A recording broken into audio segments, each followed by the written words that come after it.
현대 사회에는 악마보다 더 무서운 생명을 무가치하게 여기는 살인자들이 존재합니다. 오늘은 2001년 중국을 공포로 몰아넣었던 결혼할 신부값을 마련하지 못한 분노로 초등학교에 폭발물을 들고 들어가 42명의 목숨을 앗아간 비극적인 사건의 주인공 리추이차이에 관한 이야기입니다. 중국 사회에는 오랜 결혼 문화가 있습니다. 바로 높은 신부값, 약혼 선물입니다. 많은 젊은 남성들이 이 문제로 결혼을 포기하거나 커플이 갈라지기도 합니다. 실제로 장시성 후난성에서는 신부값 문제로 수차례 살인 사건이 벌어졌습니다. 그러나 그 어떤 이유도 살인의 정당화가 될 수 없습니다. 리추이차이 사건은 이런 사회적 불만이 극단으로 치달았을 때 얼마나 끔찍한 비극을 낳을 수 있는지 보여줍니다. 리추이차이는 1968년 장시성 완짜이현의 가난한 집안에서 태어났습니다.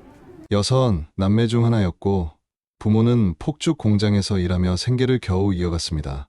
아버지는 정신질환을 앓고 있었으며 그는 내성적이고 둔감한 성격 탓에 친구도 거의 없었습니다. 공부를 싫어했던 그는 결국 부모 권유로 폭죽 공장 견습생으로 일하게 되었고 특이하게도 폭죽 제조에는 재능을 보였습니다. 그러나 불같은 성격과 사회성 부족으로 주변인과 갈등이 잦았고 결혼 상대를 찾는데도 번번이 실패했습니다. 1997년 그는 오우양이라는 여자와 동거하며 딸을 낳았지만 여자는 끝내 그를 떠났습니다. 이후 탕이라는 여성을 만났지만 그녀의 집안은 당시 천문학적인 금액인 10만 위안의 신부값을 요구했고 그는 이를 감당하지 못했습니다. 연이어 두 번의 관계가 신부값 문제로 실패하자 리추이차이는 사회와 주변인 모두에게 증오를 품기 시작했습니다. 그는 일기에 모두를 폭파하겠다는 문장을 반복적으로 적으며 점차 관계에 빠져들었습니다.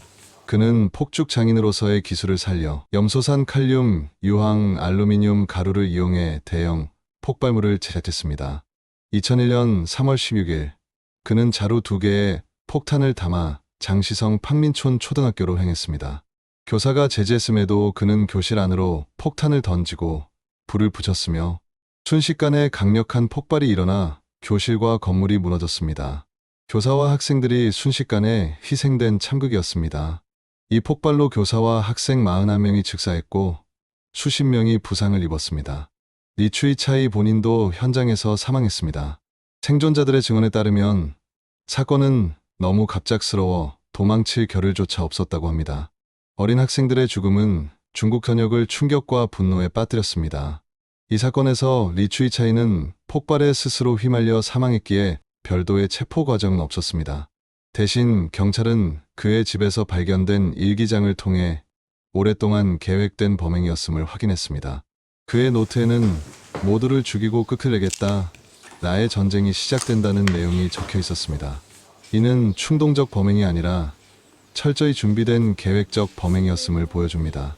그는 신부값 문제와 자신의 실패를 사회 탓으로 돌리며 집단에 대한 증오를 키워왔습니다. 리추이차이는 사건 당일 폭발로 사망했기에 재판을 받지 않았습니다.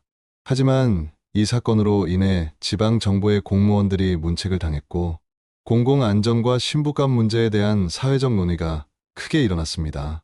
사건 직후 정부는 피해자 가족을 위로하고 학교를 새로 건설했으며 폭죽 공장과 원자재 관리에 대한 규제를 강화했습니다. 그러나 수많은 무고한 아이들의 죽음은 영원히 지워지지 않는 상처로 남았습니다.